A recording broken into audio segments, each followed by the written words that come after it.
Ika-18 ng Nobyembre, taong kasalukuyan.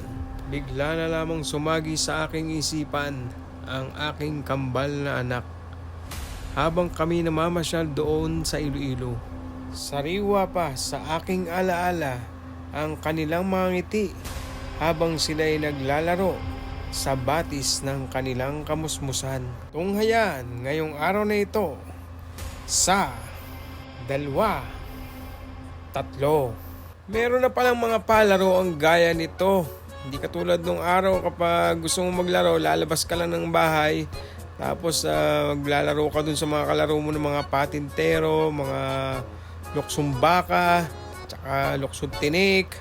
Tapos pag uwi mo ng bahay, mapapagalitan ka dahil amoy kanal ka, amoy pawis.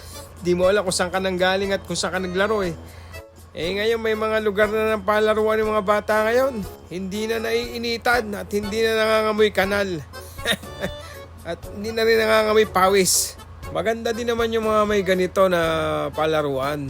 Dahil na-exercise nila ang kanilang mga imagination. Kunyari, isa silang mga bumbero. Kami nung araw, ang nai-imagine namin kung may mga lumalabas ba dun sa puno na yon.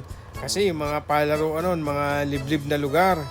Kaya maraming mga puno, yung mga nilalabasan doon ng mga maligno. Uy,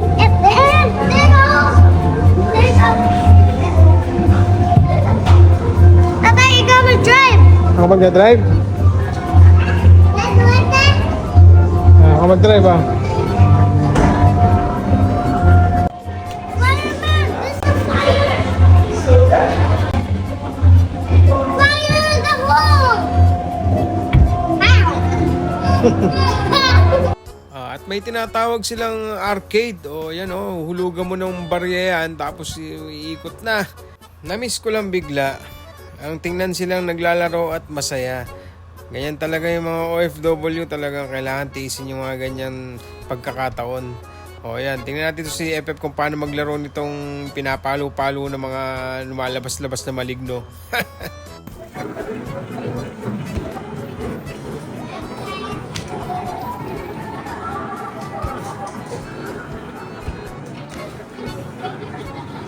Aba, di mahuli ah. Abangan mo na lang dyan sa isa. Yeah. Abangan mo yung isa na yan. Nalalabas din yan. Maghintay ka dyan.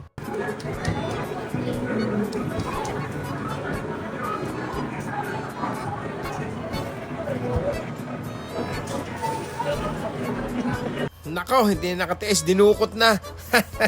Dinudukot na yung mga lumalabas. Matindi talaga itong mga anak ni Papa John Lloyd eh.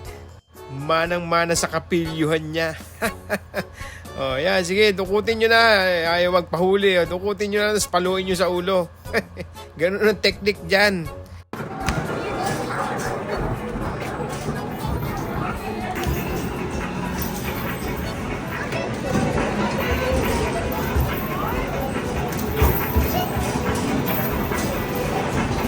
Nag-shoot pa, nag-shooting pa, mga junaki si Papa John Lloyd. Anyway, please follow, like, and share. Medyo abangan nyo lang si Papa John Lloyd dahil busy lang siya ng mga nakaraang araw.